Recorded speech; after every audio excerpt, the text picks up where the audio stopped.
అసలు విజయవాడను 3 రోజుల నుంచి చూస్తూ ఉన్నాం. అసలు ఎందుకు ఇలాంటి పరిస్థితి వచ్చిందని అనుకుంటున్నారు? రాజుగారు ప్రతి సంవత్సరం మనము ఇలాంటి వరదను గతంలో చూడలేదు. సహజంగా హ్యూమన్ టెండెన్సీలు అంటూ ఉంటాము. నీరున్న దగ్గర అంటే ద్రవం ఉన్న దగ్గర ఉపద్రవం ఉంటుందనేది అందరికీ తెలిసిన విషయమే. నీరు ఏదో ఒక రోజు పొంగుతుంది. పొంగినప్పుడు ఊళ్ళల్లోకి వస్తాయి.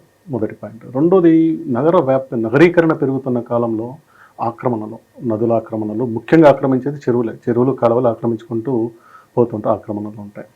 ఇప్పుడు కృష్ణానదికి వచ్చిన వరద అంటే రికార్డు వరద రావడం అంటే 11,47,000 నిన్న మధ్యాహ్నంగా రికార్డ్ అయ్యింది రావటం. అది చరిత్రలో రెండో రికార్డు అనమాట. అదే కావటం వల్ల అంత వరద వచ్చిందని చెప్తూ ఉన్నారు. అయితే మీరు జాగ్రత్తగా గమనించారంటే కోర్ అంటే బెంజీ సర్కిల్ కానీ ఆ చుట్టుపక్కల ప్రాంతంలో ఎక్కడ వరద ఉండదు.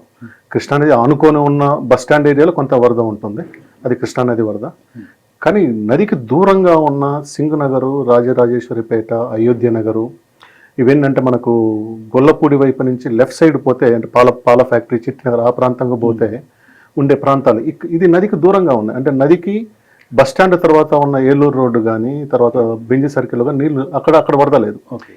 ఈ నీళ్లు ఏవి కూడా కృష్ణానదికి వరద రావటం వల్ల పోయిన నీళ్లు కాదు. మీకు అర్థమవుతుంది లొకేషన్లోని మధ్యలో ఉన్న స్థలంలో వరద రాలేదు, ఆ తర్వాత వరద వస్తూ ఉందని ఉంది కదా. సో మనకు ప్రధానంగా మనము ఏమంటాము సారో ఆఫ్ విజయవాడగా బుడమేరని ఒక చిన్న వాగు ఉందన్నమాట. అంత ఒక 35-40 కిలోమీటర్లు ప్రవహించి అంటే కొండపల్లి కోట ఉన్న ఏదైతే ఆ శ్రేణి ఉందో ఆ శ్రేణిలో పుట్టి మైలవరం ప్రాంతంలో నుంచి వచ్చేసి ఎన్టీపీసీ బ్యాక్ సైడ్లో నుంచి వెలగలేరనే ఊరు ద్వారా పారుతూ అంటే ఇది విజయవాడకు పై ఎత్తున ఉంటుంది. అంటే ఎటువైపు ఉంటుంది, ఉత్తరంగా ఉంటుంది అనమాట. అది పశ్చిమ నుంచి తూర్పుకు ప్రవహించే వాగు. సో విజయవాడకు ఉత్తరంగా అంటే ఏలూరు వైపుకి ప్రవహిస్తూ మనకు కొల్లేరులో కలిసే వాగు అది బుడమేరు వాగు అనేది. ఆ వాగు ఒకప్పుడు విజయవాడకి నీళ్ళు ఇచ్చింది, ఆ ప్రాంతానికి నీళ్ళు ఇచ్చింది. అయితే ఆ వాగు ఆక్రమణకు గురి కావటము అంటే నగరం ఎప్పుడైతే వ్యాప్తి చెందుతూ పోతుందో ఆక్రమణకు గురి కావటం వల్ల ఆ వాగు నీళ్లు బయటికి పోయటానికి కూడా లేకుండా చాలా చోట్ల పొలాలు వేసుకున్నారు, కొన్ని చోట్ల వెంచర్లు వేసారు, రకరకాలుగా అయిందనమాట.